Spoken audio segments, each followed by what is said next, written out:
Guess what time it is, you guys? Hi, oh my gosh, there's so many of you, I'm so happy. So welcome to Gibson's Bookstore After Dark. Just roll with it. Okay. Hi, I'm bookseller Ryan, and while I am the queen of Scream, I am also a huge romance reader, and so when I found out that we were hosting Katee Robert, I promptly fell on the floor and squealed for about 10 minutes straight. So I'm very excited. First up, I am delighted to introduce you all to Elisabeth, our queen of steam. I'm the queen of Scream, she's the queen of steam. Elisabeth is the entire reason that we have a romance section. Literally a few years ago, we didn't have one, and then Elisabeth made a display, and then that display, she just kind of turned it into a section, and then that section grew, and then it grew again, and now we have a gorgeous romance section over there. You can see it's got all the hearts on it, so thank you for that. And she is also the mastermind behind our STEAM scale, which helps us tell people how spicy books are. It's very, very cute, and I'm sure she'll tell you all about it later. In addition to being our queen of STEAM, Elisabeth is also our events coordinator, and she is responsible for our absolutely incredible events schedule. She's the reason you're all here today. Yes, congrats. Thank you. Yes, thank you.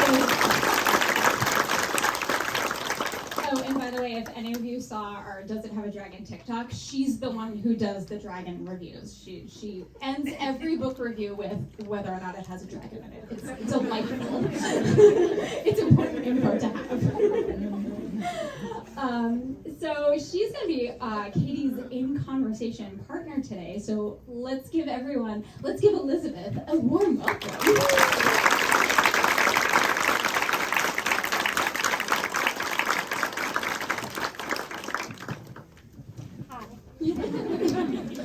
And now, I will not choke Elisabeth with the microphone cord. The reason we're all here today, you know how people say this person needs no introduction? This kind of feels like one of those moments because, well, you all know why we're here today. But I'm gonna read Katie's bio anyway because they're very cool and their bio is very good. But okay, we all know why we're here. All right. Katee Robert is a New York Times and USA Today bestselling author of spicy romance. Entertainment Weekly calls their writing unspeakably hot. Yes. Their books have sold over 2 million copies. They live in the Pacific Northwest with their husband, children, a cat who thinks he's a dog, and 2 Great Danes who think they are lapdogs. Friends, please join me in welcoming Katee Robert.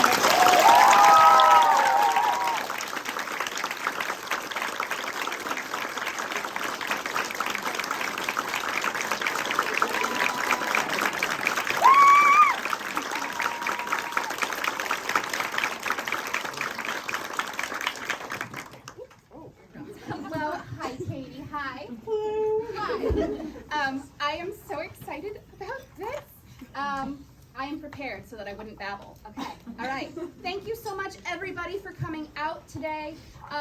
Audiences coming out is what tells publishers to send authors on tour.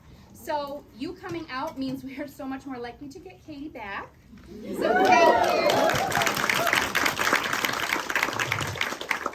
Predictor of future performance is past performance, and this is pretty sweet. So Ryan will be counting you at some point, but we have 100 chairs, so there's probably 150 of you. This is delightful. Thank you so much for coming. Thank you if you told a friend. Thank you for dragging the friend along. Thank you so much. Some of you are nodding. Yes? Okay, all right. We shall properly begin the event. That's not just me gushing. Hi, Katee. How are you? I'm so excited to be here. How is your tour going so far? We're at the end, right? Yes, yes. I have one more event after tonight, and then I'm going home to the wildfires. Oh yeah, there's a bunch. It's fine. It's fine. Everything's great. You're surprisingly well put together, considering most authors at the end of tour are kind of a gibbering wreck. So thank you. I saved it for the hotel room. All right. Okay. So tell us a little bit about Cruel Seduction, which you can see my little kitty cat post-it notes, all the bits where I went, what? So tell us a bit about Cruel Seduction. Oh, Cruel Seduction is the... Can you still hear me? that better? Yes. Okay, I'll stop shouting. Okay. Cruel Seduction is the 5th book in the Dark Olympus series. I have not gotten better at summarizing it in all this book tour, but it's a glorious mess. It is an open polyknot with 4 people who are varying degrees of murderous, and it's got marriage of convenience. It's got we're 18 plus, right? Yeah, Am I allowed to swear? Yeah, we made this event no children, so Perfect. yes, if you see a child, point them out. Okay. There's hate fucking. There's F me like you love me. I'm sorry. I'm like. Go for it. Yes. Yes. There's a lot of like just bad people doing bad things in the sexiest way possible. It's murder. Just a little bit of murder thrown in. It's great. Excellent. Okay. So just a fun fact for you. Ryan mentioned my STEAM scale. Neon Gods, the first novel in the series, was it's usually 1 through 5, the STEAM scale. Like, all right, Ryan wanted me to explain it. Level 1 is smooching. Okay, there's some kissing. Level 2, bit more than kissing. Oh, someone's holding one up. Hold it up high, very much. There we go. It's like a thermometer. I did not realize the unfortunate shaping of it until after I was committed. So, STEAM level 2, a little bit more than smooching. There's very few. It's either like they smooch or they bang. It's one or the other. But there are a couple STEAM level 2. STEAM level 3, they bang. But it's not on the page. They call this fade to black or closed door. STEAM level 4, they bang, you're gonna read about it. Okay. And then STEAM level 5 is they bang a lot and you're gonna read about all of it. Or they bang at least once and the tension is superb. STEAM level 6, Neon Gods was the first to receive the Vesuvian rating. And I believe Ryan's husband called it 50 Shades of Consent. Yep. Which was delightful. I believe Ryan's husband at the beginning also at one point, his boss was like, oh, what are you reading? Oh, it's great. You should read it. And then they got to the good parts and he went, oh, no. Mistake. The mistakes were made. Thank you for that, for being the first on my STEAM scale to be a 6. So let's talk a little bit about the themes of the book. I'm assuming some of you guys have not read it yet. If you have not yet finished the book, raise your hand. All right, okay, so, okay. We will try not to spoil anything Okay. important. All right. Sorry, they have sex. So there are some strong themes of loyalty in this book, both loyalty demanded and loyalty earned and given. Can you talk about the difference between loyalty that is demanded and loyalty that is freely given, and which is stronger? Ooh, well, I mean, I feel like the book kind of serves as the argument for loyalty given is much stronger. But the loyalty earned is usually learned by childhood abuse. You know, it's fine, everything's fine. Yeah, it's hard to overwrite. It's hard to push back on, but they do their best. It's complicated. All right. There were a few lines in this book about not forcing Pandora into a box. We saw that. We noticed that. I'm surprised you didn't make a joke about Pandora's box. Opportunity. Not forcing their relationship into a box, which obviously brings to mind Pandora's box. Can you talk a little bit about how you work the mythologies into your modern retellings? And are there any sneaky references that you're particularly proud for? It's mostly like because my books are such loose, like I wouldn't even call them retellings at this point. It's creative fan fiction, but it's more a reward for people who are familiar with the myths of like, oh, did you notice that? It's a wink from me to you, and you know, my brain does things, and at this point, I cannot tell you if I've written a book ever. So, do I have a favorite instance? I don't. Did I write it ever? But yeah, no, Pandora was fun just because curiosity is so vilified. Like everybody blames her, like you let all the evil into the world, but it's like, but like is curiosity a bad thing or is it just the patriarchy? And so it was really important to me not to like, her curiosity might get her into some very fun trouble, but it's never a thing that like prompts really terrible things to happen just because that was important to me, and Pandora deserves justice. Fair enough. Fair enough. Did my microphone turn off again? No. Still going. All right. I guess I'm just very loud in my own ears. Okay. All right. You can either keep your answers strictly to Cruel Seduction, or you can talk about the Dark Olympus series as a whole. But which character has been the easiest or most fun to write? And is there a character that was difficult to write? So the easiest character to write, so far probably is Aphrodite / Eris. She's just vicious and mean and like 3 steps ahead at any given time, and but also feels things kind of deeply. She doesn't like to admit it. It's fine. But she was fun because as like, if you haven't read Radiant Sin, I'm sorry. I'm going to spoil something. Anyways, but like, Hephaestus is a big old murderer. He's a big old murderer. He's not a good guy. And it's like, how do you kind of put him in his place, and like having this woman who's not necessarily gonna do murder, maybe, like constantly outwitting him was just a delight to write. It was so much fun. And Apollo was the most difficult because he was too honorable, and I was like, you need to bed. You need to get in bed, and I need to do things. And he's like, no, like, he was just like, as a character, I have to actually go back and add more steam because he was so honorable that it's like, well, of course he wouldn't do that. That would make her feel uncomfortable, and he would never do that intentionally. And it's like, make her feel uncomfortable just a little bit. So yeah, Apollo gave me fits because he was too nice. All right, well, that's a good segue into the next question. Let's talk about writing spicy scenes. All right. Sometimes your characters get creative with their positions. Do you plot these out in advance? Like, how do you make sure they don't accidentally write an extra, like, appendage? I specifically remember a tweet on Twitter, and you were just like, so I just blocked a scene with my daughter's Barbie doll. Oh no, they're mine. I bought them for that purpose. Is that in Cruel Seduction? There's at least one scene that I can think of. I don't, like, yesterday I said I didn't block. I honestly don't really remember. They exist in my office for times when it's like, you know, we don't want extra non-planned appendages.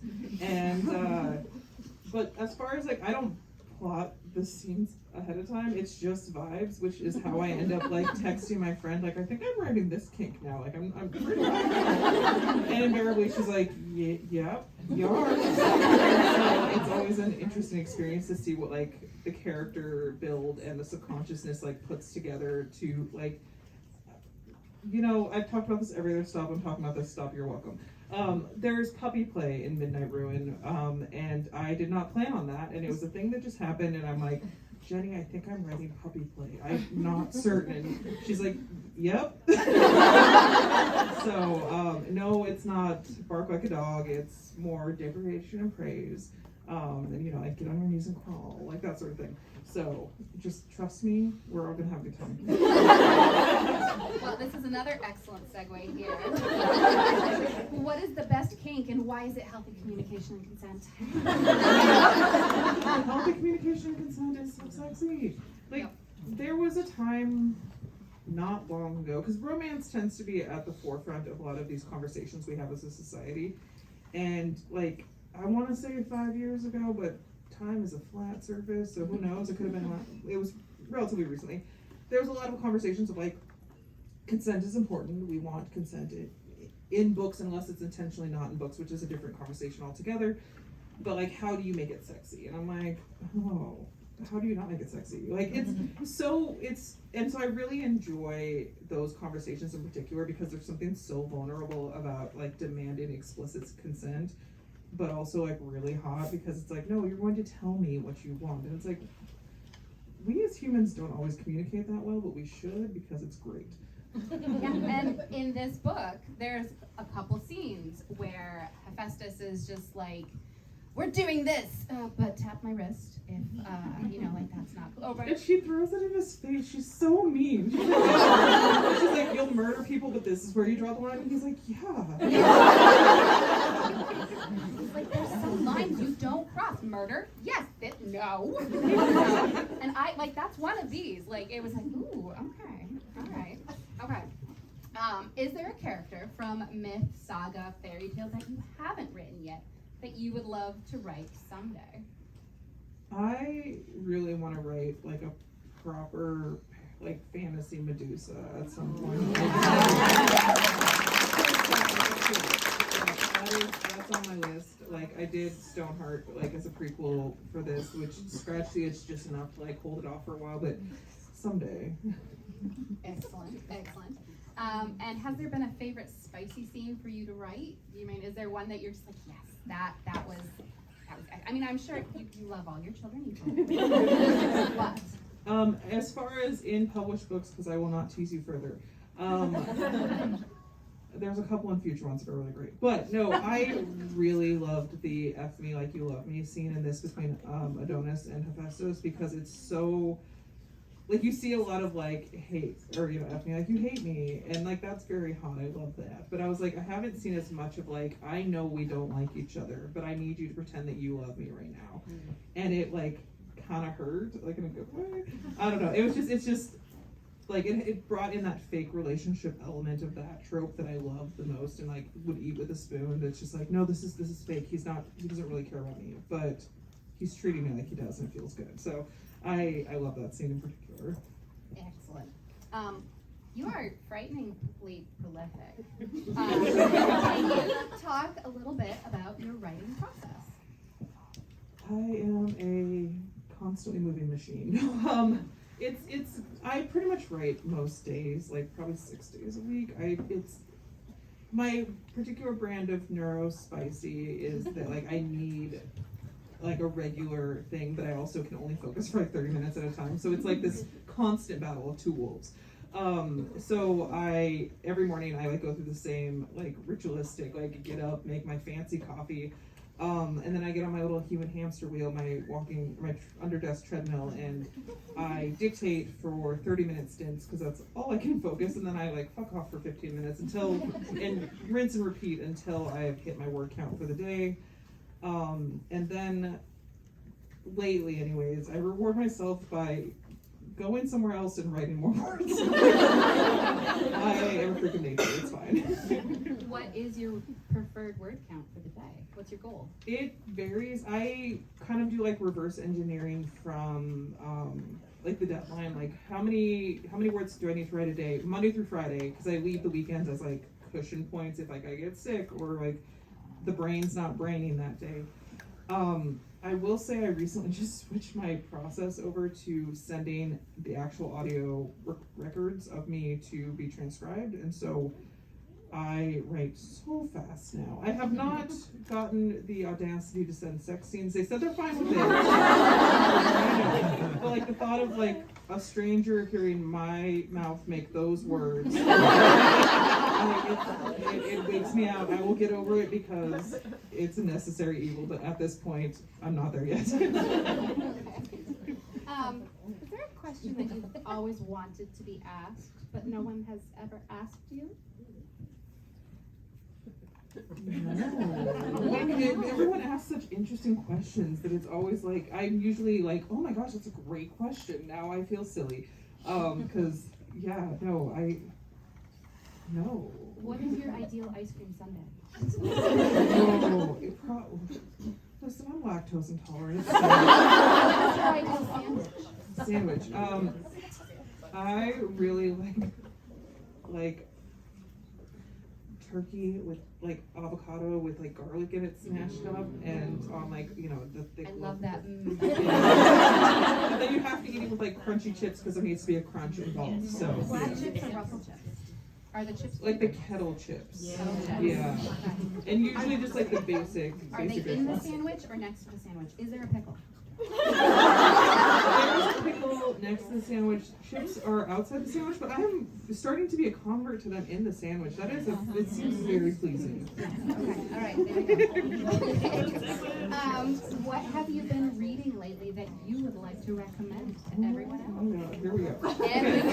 Get your voice recording app.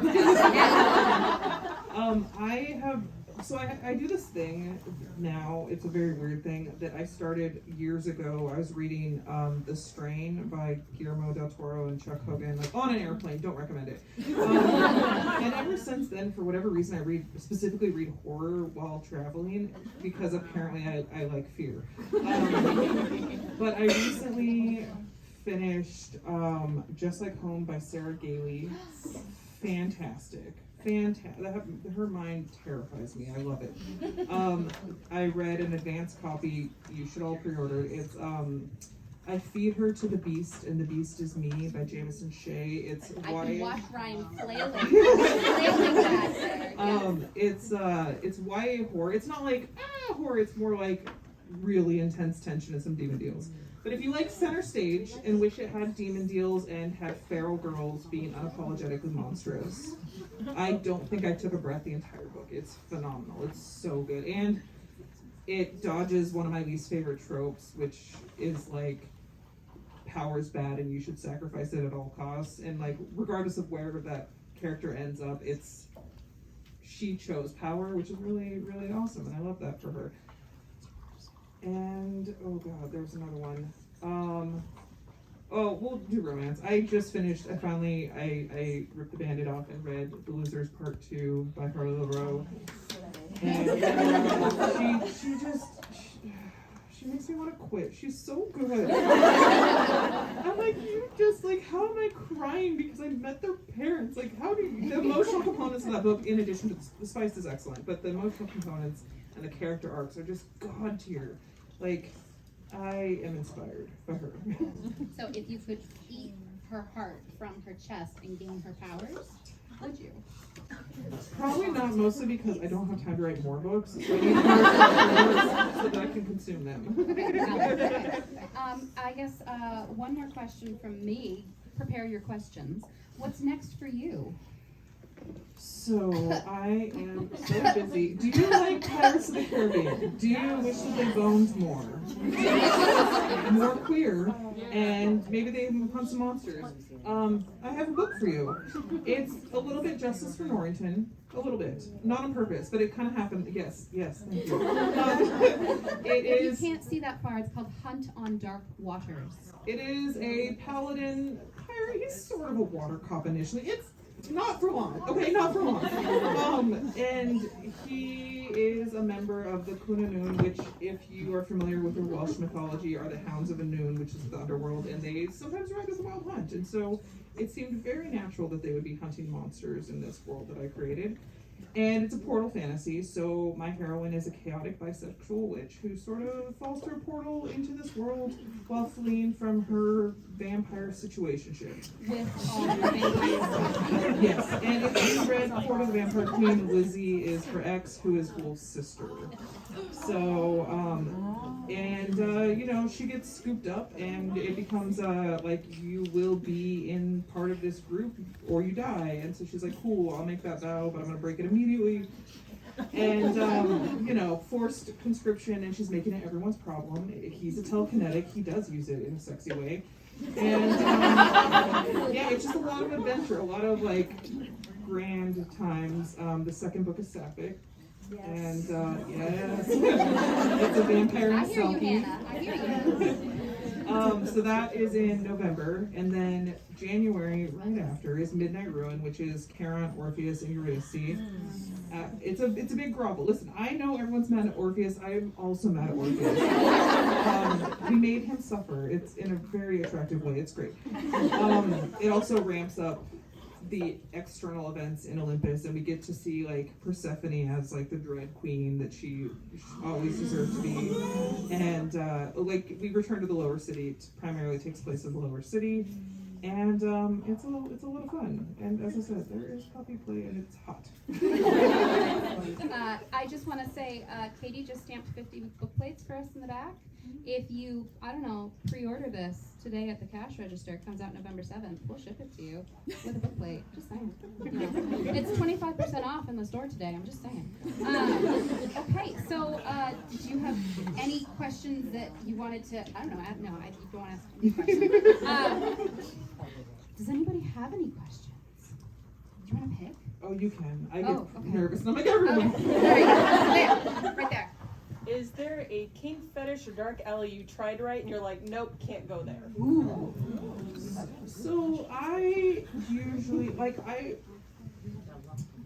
usually by the time it's come to my attention that I might be writing something, it's like, I guess we're doing this and now I have to figure out how to do it. I will admit that I almost took the cowardly route with Jafar and Daddy King. I almost took, yeah, I know.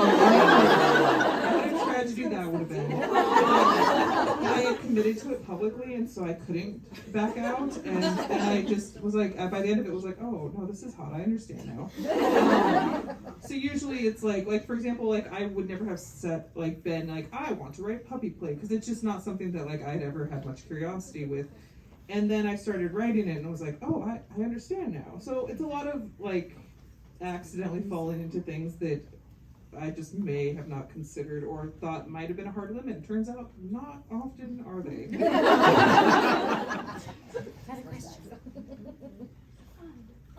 So I'm a bookseller at Barnes & Noble, and Neon Gods broke me out of like a 4-year reading slump where I could not finish a single book. And it has become the #1 book that I recommend to customers. And I was just wondering if you had like a favorite shelf talker that you saw, or like a favorite comment about the book that you heard or something. I really love the "he's a 10 but" those are my favorite, or like "he's a 5 but" like whatever, because they are just always so much cleverer than I am, and I'm like, oh, that's my book, that's so cool, I'm so excited. So yes, it's those ones. Next question in the back. I'm just wondering how we managed to get you to come here to New Hampshire.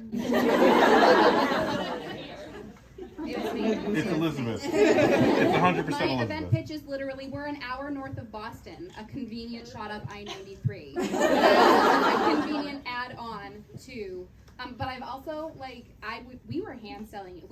It's sales history.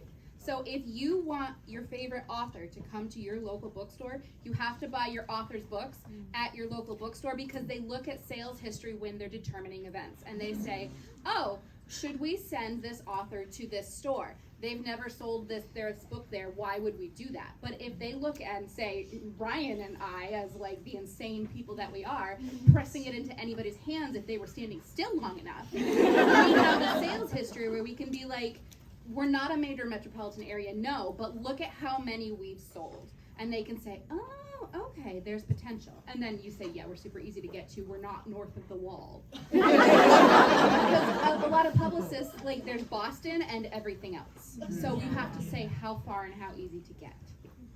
That's also why I probably will never do events in the Bible Belt. So sales just are not there, strangely. Back behind the pillar. So I know you're a fan of D20. Have you ever thought of doing like a full D&D inspired campaign, which would sell really well? Oh my god! Listen. I used to be like a forever DM, and then I didn't have time to do it, and yes, I have considered it. Yes, unfortunately, it's one of those things. It's like I would love to, but it's not gonna work. But maybe someday, because I freaking love Dungeons and Dragons, and I love D20, and I'm really excited to play Baldur's Gate 3 on the 4th when it comes to PlayStation. I can imagine now there's roll for agility. And Dexterity, Constitution. Yeah. All right. Anybody else? Yes, purple. I know that you have put out your tarot cards. Is that going to become a reality that we can buy? So it's one of those things that I really would like to do, but because tarot, there's 56, 58, there's a whole bunch of tarot cards. It's I talked to a couple artists about it, and it's a 2 to 3 year process to do them all, because I want them to be uniform and look right. And so I haven't quite figured out, one, an artist that I trust enough to do that larger project with. I have some really great ones, but that's a big project. And two, how to properly compensate so that they are getting paid. I think when it happens, because I do want that to happen because it's the thing I need in my life desperately. It will probably be like a Kickstarter situation, and the artist will get a percentage, and then I'll get a percentage, and then I'll deal with the shipping and stuff. But it probably won't be soon, just because I'm still like the tarot card designs I've done to date have mostly been me testing out one interest and also the artist, and like but it takes so long, and I'm like, we're gonna get there eventually. Not quite yet. Yes. So I read the Olympus shorts when you recently released those. Is there going to be a volume 2? Yeah, probably. It's so the Olympus shorts were a oh my god! Thank you. Sorry, now it's like nope. I got you. Our brain. We got it. Great. It's mostly like once I had enough to create a thick enough volume that I could actually put it in print. That is what happened there. So when that happens again, because it will, probably not super soon, just because I'm so busy. So I'm not gonna have time to do the novellas and stuff like I did last year. But eventually, at some point, yes, there will be more, and yes, there will be a volume 2, and yes, it will be for sale. Whoop. And back. Would you ever consider bringing Hercules back now that old Zeus is gone? So this Can you legally answer that? Yes. Okay. Or cross them over? They won't cross over in the main series, but the thing is that while old Zeus is gone, Hercules' siblings are still very much entrenched in the toxic society that he fled from. And while I don't think he holds any like ill will for them, it's kind of like one of those healthy boundaries that he's set. That's like I don't think he's like strictly speaking no contact, but he kind of is for all intents and purposes. And should something ever happen to Olympus, then maybe that'll change, but probably not in the main series. Any more questions in the front? What has been your favorite part of tour? Ooh. I actually really like the Q&As. Like, I really love like what questions y'all come up with, because half the time it's like something I had never considered, or then I have to like sit there and like contemplate my life for a minute. But the Q&As are so much fun. Like, that's been my favorite so far. Has anything that has come up in a Q&A made its way into a book? Are we right now? No, but You can lie to us. Definitely, yes. No, there's been some really interesting. I like hearing the feedback. I tend to write in a vacuum, because if I think too much about expectations, then I will curl in a ball and cry, and you will not get the next book. So I know that there's I get a lot of Zeus and Hera questions, and I trust that I am an agony as well, waiting to write them. But things are afoot starting in Midnight Ruin, and they need time to cook until that we get to book 9. So I promise. I'm sure it'll be worth it. Probably, maybe, yes. In the middle. Has social media changed the way that you're writing, and with all like the book talk controversy and instant which feedback? Has that Which? There's always a book talk controversy. Right. No, sorry.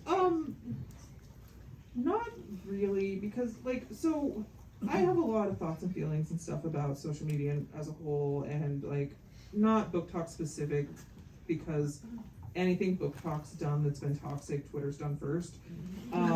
It's just a new community of readers, and so we're just kind of retreading old ground, just so to speak, and it feels more personal because it's like videos, and so it's like I can see you and you're doing anyways. But I write for myself first, and I like I said, I kind of write in a vacuum, and I prefer it that way, just because I think that trying to please readers and be like, oh, they want this, so I'm going to give them this specifically, ultimately hampers my ability to tell the best story that I can, because sometimes like you don't know what you want until you've read it, or I don't know what I want until I've written it, and so it's important for me to just have that creative output without input. But book talks, or not book talk specific, but TikTok algorithm is too freaking smart, and so like I mostly don't even look at stuff that I'm tagged in, or if I see my book, I scroll away, because like especially if I'm not tagged, like, that's not my business. And I don't want to trespass. And also sometimes y'all hurt my feelings, not y'all, but like TikTok hurts my feelings occasionally. And so I'm like, we're just gonna scroll and just like protect the peace. But I think as a community, like it's changed my career, like absolutely. Like I wouldn't be here without freaking TikTok and like the support of Neon Gods and the following books. And I wouldn't be able to tell like these super queer, super sexy books and have them in like all these bookstores and just, it's been really amazing. So for all the controversies, like, yeah, it exists, but also that's only a portion of the community. All right. With the glasses. All right, so I have an aspiring young writer, and what is... They're not here, are they? She is, yeah. She's hired. Are they? Okay, all right. But not like a child. Okay, all right. Not a child. Okay, all right. My child, but not a child. Visions of insurance adjusters are dancing in my head right now. What is the most important piece of advice you wish you had when you were starting? I will give you two. The first is to give yourself permission to write garbage, which, like, every book that you read that you pick up off a shelf has been through multiple rounds of edits. It's been polished. It's been like shined up to as close as perfection as humanly possible. That is not what the author wrote the first time through. They wrote garbage. We all write garbage. I still write garbage. Like, that's just the process. It's like you start with garbage and then it becomes cool. And the other one is just, as far as career-wise, is there's no one right way. If someone tells you that there's a right way, they are lying or trying to sell you something. You just have to decide your personal, like the perfect version of you being published and what that looks like and how much control you have and how much creative freedom you have, and like, are you paid twice a year or once a month, or like what that looks like, and then from there take that information and decide your path forward. And if you fail, that's not the end of it. Like, there's no end. You look at any author who's been around for longer than like 5 years and they have a number of failures in their list, and that's okay. It's not the end of the world. Just write the next book. Hi, I was wondering if you have a favorite cosmology that you're waiting to write. Mythology. Ooh. So I really want to write, like, dig into. I'm touching on it with the pirates. I'm touching on some Welsh mythology, but I want to get into like fully Celtic. Yeah, I want to do scary fairies. Like, they are so scary. They scare me so much. I love it. So. Have you ever been to Scotland or Ireland? I've been to Ireland. I was in Temple Bar District, and yeah, once. We were there this spring, and it's fascinating because Scotland, Ireland, they've been domesticated for much longer. Like white people, we beat the landscape into submission, right? So it's been domesticated much longer over there, if you call it that. But everything out there in like the Highlands felt wild and sharp. Like around here, the wilderness is kind of like rounded, and you're like, oh, it's big and scary. And there, you're like, I fully believe that someone's going to step out from behind nothing, like in the middle of nowhere, and they're going to step out, and you're going to be like, well, they're, all right, I guess I'm kidnapped by the bear. It's wild. It's in the air. Yeah, it felt wild and dangerous, and we were watching like cows, and we're just like, this is okay. I get it now. I get it now. All right. Any other questions? Yes. So this doesn't have to do with the book, but I saw you post about Hosier's new album. So I needed to know your favorite off of the new album and your favorite in general. Oh no. I will say, like, I've been traveling while listening to it, and I'm usually reading, so it's like one of those things where like I get hit with like oh goodness, but like they're all winners. I really like Francesca. Of course I do. The titles are hard. First time, first kiss. First time. That song hurts me, and I say thank you afterwards. Like that come here to me like line, which is so not even the most beautiful line in there, but it's so intimate that I'm like, oh, somebody hug him. Yeah, I get to see him in November, and I'm just like, we're gonna breathe the same air. I don't want to bask in your aura. I think we have a few more questions. I saw a hand in the back, in the middle here. Yes, you. Hello. As an aspiring writer myself, I find that I can create a completely new character, drop them in a world, and then like 3 chapters later, they just go off to their own thing, completely negating anything I ever wanted for them.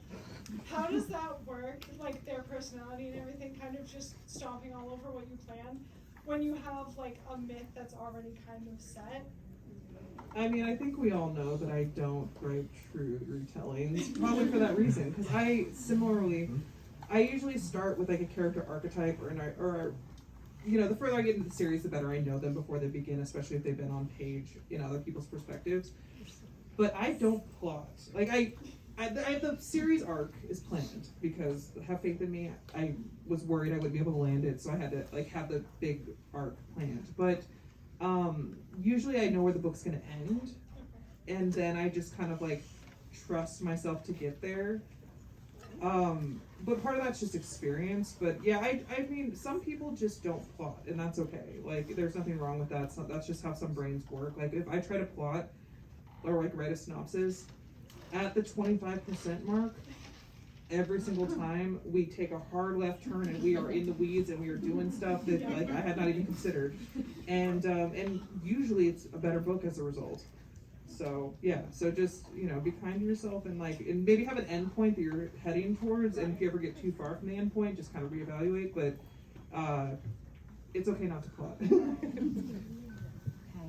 Was there someone in the? Okay. Yes.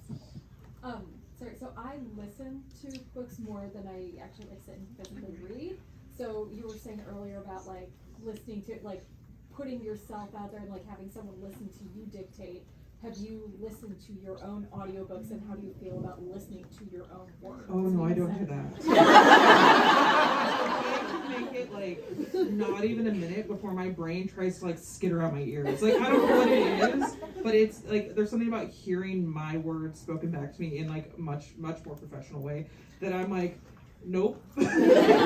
So yeah, I don't actually listen to my audiobooks. There's been 2 exceptions that I've listened to a whole chapter, and that's The Devil's Daughter, which is romantic suspense, and then Your Dad Will Do, because Jenny Norbeck is a goddess.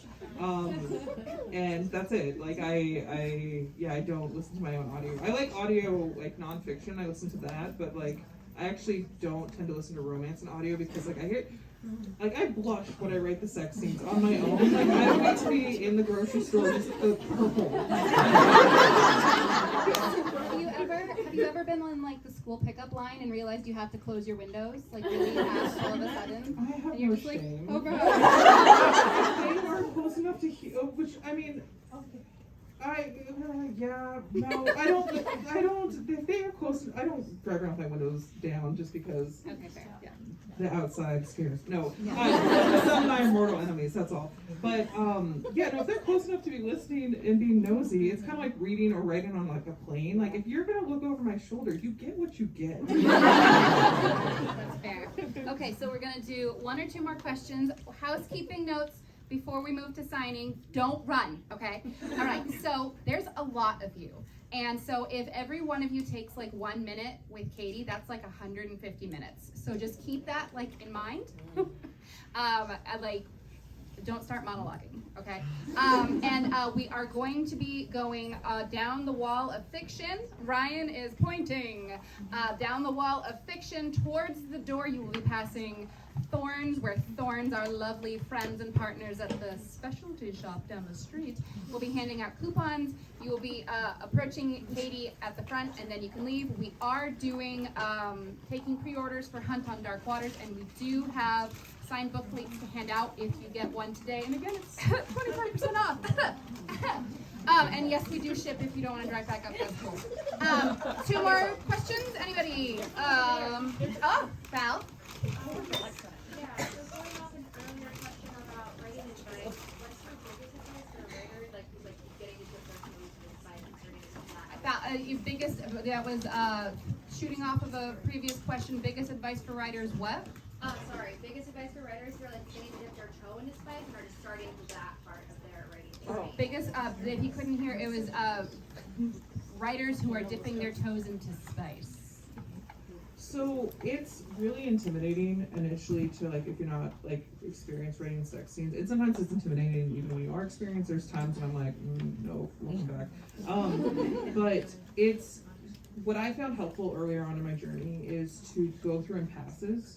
And so like the first pass, I'll like sketch out the actions.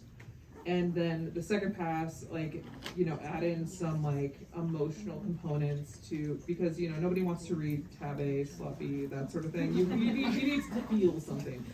And so, but if you do it in passes, it feels less intimidating to try to get it right the first time.